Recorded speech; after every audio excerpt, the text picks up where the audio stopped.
I was stunned, my voice betraying my shock and anxiety as I processed the news. What do you mean there's been a cancellation? I asked, my voice echoing my confusion and growing worry. I was on a call during my lunch break at work, inadvertently speaking louder than I intended, and quickly lowered my voice. I hadn't requested any cancellations, so why was this happening? My thoughts ground to a halt, leaving my mind blank. On the other end of the line, the woman from the insurance company remained composed, a stark contrast to my escalating panic. According to our records, we received a cancellation request from you and the procedure has already been completed, she explained calmly. My name is Betty, and I'm a 42-year-old office worker living in an apartment with my husband Henry and our young daughter Linda. Today had been a whirlwind of chaos from the moment I woke up. Henry had announced an unexpected overnight business trip as soon as he rolled out of bed, and then he began frantically packing his bags. Meanwhile, our first-grade daughter, Linda, burst into tears, distraught over the disappearance of her math textbook. At her age, she required a lot of assistance, and her struggles only added to the day's turmoil. I found myself wishing Henry would manage his belongings without adding to the confusion by asking where his travel bag or his new socks were.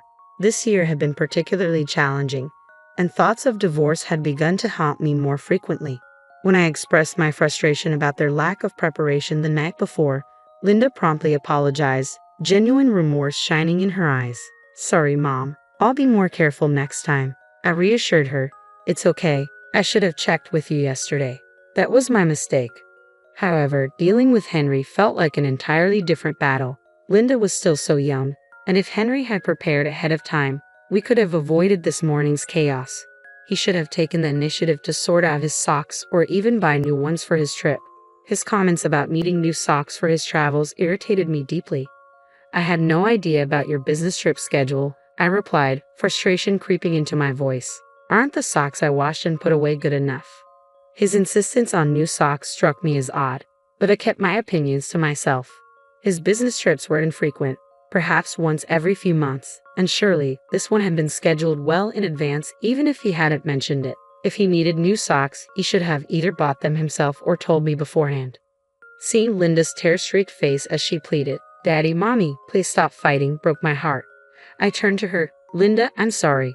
It's okay. Let's find your textbook together. With that, Henry quietly returned to his packing while I helped Linda search through her backpack for her missing math book. I couldn't help but glance over at Henry, frustration simmering just beneath the surface. I noticed that Henry was packing casual clothes more suited for a weekend getaway than a business trip, and this detail raised a serious red flag for me, stirring up old fears. Could he be having another affair?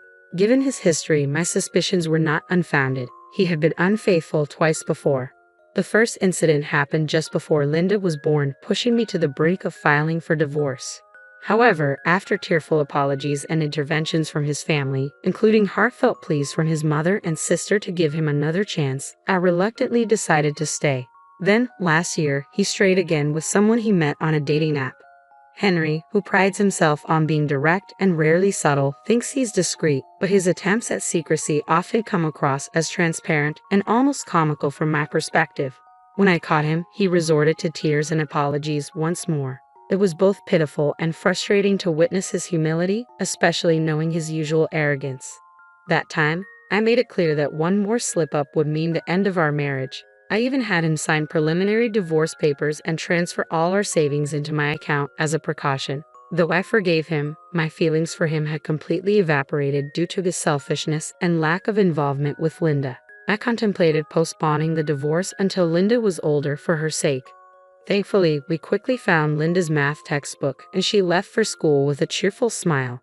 Left alone with the morning's unrest, I decided to skip making lunch and headed to a nearby shop during my break. While there, I noticed an advertisement for the insurance company and remembered that my policy was due for a bonus payment, given the high premiums I was paying. The bonuses offered by my insurance policy were significant incentives, and I found myself daydreaming about what I could buy with that money. Perhaps some new autumn clothes for Linda. Feeling a bit more positive, I stopped at the bank to check my statement, hoping to see the bonus deposited. To my surprise, the expected funds were missing. Not only that, but this month's insurance premium hadn't been deducted either. At first, I was merely puzzled by the discrepancy. However, recalling the chaotic conversation with Henry about cancellations earlier that morning, a sinking feeling began to take root within me. Concerned, I decided to contact the insurance company to figure out what was happening. My sister-in-law Alice, who usually handled my insurance matters, was off that day, so another representative took my call. That's when the confusion about the cancellation came to light. The representative informed me that a cancellation payment had been processed, but I hadn't seen any funds in my account. She insisted that all the paperwork was correct and that the company had followed proper procedures, subtly implying that the fault lay with me if the policy was canceled without my knowledge. I firmly reiterated that I had no intention of canceling the policy. I'll follow up with Alice and my husband, but please double-check everything on your end as well, I requested. After making my point clear, I ended the call. Before I knew it, my lunch break was almost over, and I realized I had neither the time nor the appetite to eat the lunch I had bought. Other concerns weighed heavily on my mind, and I felt an urgent need to address this issue promptly. I informed my boss that I needed to leave early and quickly wrapped up my remaining tasks, exiting the office ahead of schedule. Without hesitation, I called Henry, my mind racing with doubt. Was he truly on a business trip, or was something else going on? "Betty, why are you calling?" "I'm at work," Henry answered after a few rings, his voice tinged with irritation. But in the background, lively music played, casting doubt on his claim. "It's ridiculous that you think you can avoid getting caught," I said, my frustration boiling over. "Sorry to bother you, but my life insurance was canceled without my knowledge, and there's no record of any cancellation payment. Do you know anything about this? I'm seriously considering contacting the police as it might be a scam." "Ha, calling the police?" Henry replied, and then he confessed, "It was me." I had suspected that Henry and Alice might be involved in this somehow, but hearing his admission made my blood boil. "So it was you? Where's the cancellation payment?" I demanded. "I used it to help Mom out," he replied nonchalantly. "Help out? Did something happen to your mother that she suddenly needed money?" "No, she just mentioned she wanted to go on a family trip for once." I was utterly stunned by his audacious response. "You canceled my life insurance to fund a trip. Was the business shirt just a cover?" "Yeah, I'm the beneficiary, so you can't complain, right? We're staying at a luxurious hotel. I'm in the lobby right now, and you wouldn't believe the size of the chandelier here," Henry said, as if bragging about the details would impress me. "What's with this attitude?" I countered, infuriated. "I have plenty of complaints. Why would you cancel the insurance without telling me? I've been paying those premiums out of my salary. You should be able to cover your trip expenses." "Ah, that's so annoying," Henry replied dismissively. "But it's my money if something happens to you, right? You're healthy and not in any danger, so we can just start paying the premiums again." I was dumbfounded by his flawed reasoning. The terms change as you get older, and the premiums increase. Do you not understand that? "Well, I'm not the one paying for it," he shot back, his careless disregard only fueling my frustration. "Do your parents know you canceled my life insurance without telling me? Didn't your father say anything? And Alice is involved in this too, right? You and Alice forged my signature, didn't you?" "Yeah, Mom and Dad were actually happy about it," he admitted, as if that justified his actions. "They thought it was a good idea. It's your fault for controlling all our money. I just wanted to have fun for once." Henry argued as if the situation were trivial. "It's no big deal. We're on a family trip, and everyone's happy. That family includes your parents and Alice, right? Why aren't Linda and I included? Aren't we family too?"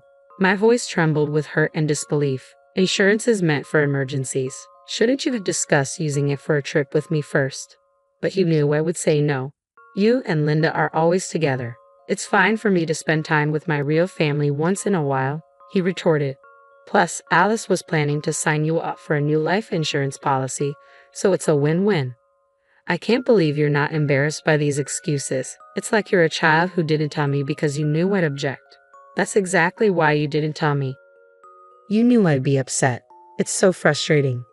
"If you're going to keep complaining, maybe I should just get a divorce," Henry said, his tone unusually bold, perhaps emboldened by being in a tourist spot. "Understood," I replied sharply before hanging up. "Be prepared. I'm going to make sure you and your family face the consequences." I muttered to myself as my patience finally snapped.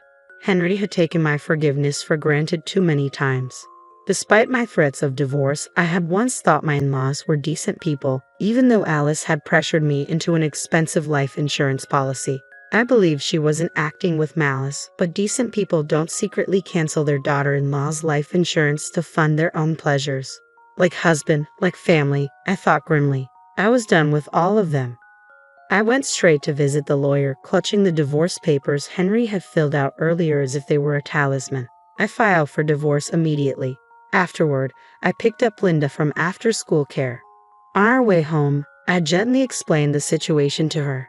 She seemed surprised, but I reassured her that our well-being was my top priority. Once we arrived home, she asked, "So Daddy isn't coming home anymore?" "He won't be home tonight because he's staying somewhere else. We're getting divorced, so we'll be living apart," I answered cautiously, trying to gauge her understanding and feelings. "Then let's start cleaning up now," she suggested urgently. "What's wrong?" I asked, a bit confused by her sudden urgency. "We're separated from Dad, right, Mom? You don't have to cry anymore. I hate it when Dad makes you upset," Linda explained. "Didn't you always tell us to stop fighting because you were worried about me being sad?" Of course, I admitted. I had planned to avoid divorce for Linda's sake, but it seemed she had been suppressing her true feelings all along. She often intervened in our arguments out of concern for me. "Daddy never plays with me, even on his days off. When I try to talk to him, he just says, 'Be quiet, go away,' like this morning. He only uses me to say mean things to you. I've been so sad. I love you, Mom." She smiled at me and her warmth filled my heart. Seeing Linda's understanding of the situation and her resolve was heart-wrenching, bringing tears to my eyes. Her insights into how Henry had prioritized himself over us both made it clear that she was ready for a change too. "I understand, sweetheart. I'm sorry for putting you through such difficult times. From now on, it will just be the two of us, but I promise to take good care of you. I love you so much." "Yay!" Linda exclaimed joyfully, filling me with a renewed determination.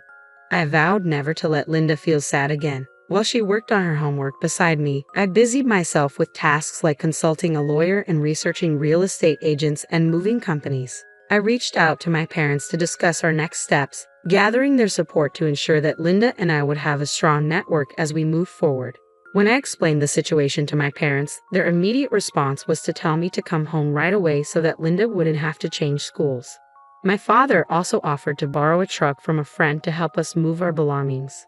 The next morning, I informed the landlord, Linda's school, and the families in her carpool group that we would be relocating to my parents' house, briefly explaining the circumstances. I planned to handle the school's detailed paperwork later and called my workplace to request a day off for the next day. I wanted to complete most of the preparations before Henry returned.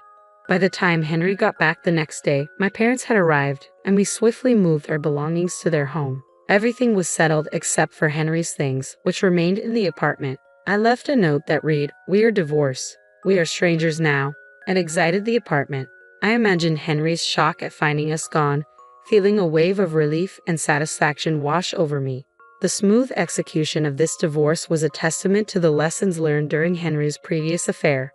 I had warned him then. The next time there would be no discussion. We were getting divorced. We had agreed that I would retain custody of Linda and all marital assets.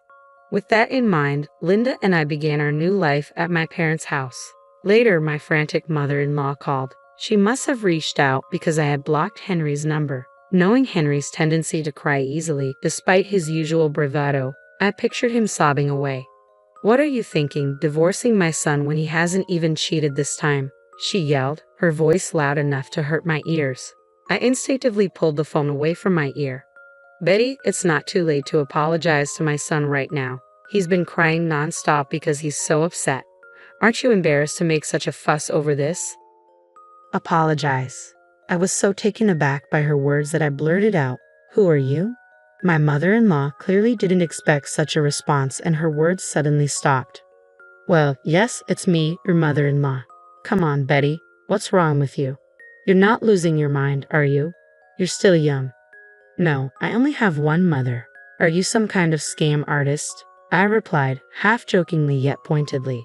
I felt no obligation to engage in a serious conversation with her, considering we were now divorced and effectively strangers, especially after their past actions like canceling my life insurance without my permission. I saw no reason to engage seriously.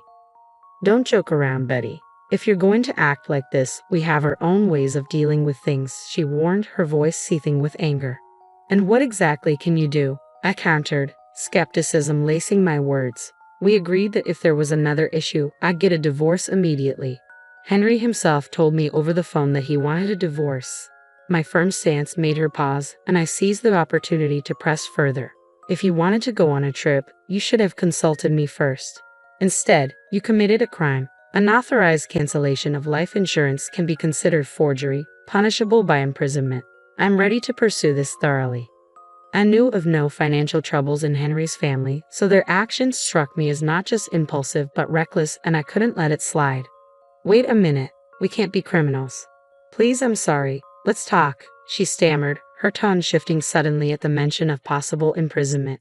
But it was too late for apologies or discussions. I hung up the phone and blocked my in-laws' numbers, distancing myself from any further toxic interactions. This decisive break marked a new chapter for Linda and me, one where we could seek peace and stability away from past upheavals. Later, I found out that Henry was so shocked by the divorce that he quit his job and withdrew from social activities, effectively isolating himself. As for the life insurance debacle, we managed to resolve it through an out-of-court settlement designed for such disputes. My sister-in-law ended up being dismissed from the insurance company, which even made minor headlines. The actions of my in-laws turned them into subjects of neighborhood gossip, and they faced criticism from relatives over their poor judgment and disgraceful actions, leading to their social isolation. With both Henry and my sister-in-law out of work, they appeared to be facing financial struggles. Meanwhile, Linda and I were relishing a happy and liberated life at my parents' home. Despite the challenges this situation posed for my daughter, I was committed to providing her with all the love and care she deserved. In this new chapter of our lives, we found peace and stability, supported by my parents' love, and we were gradually rebuilding our lives free from past turmoil.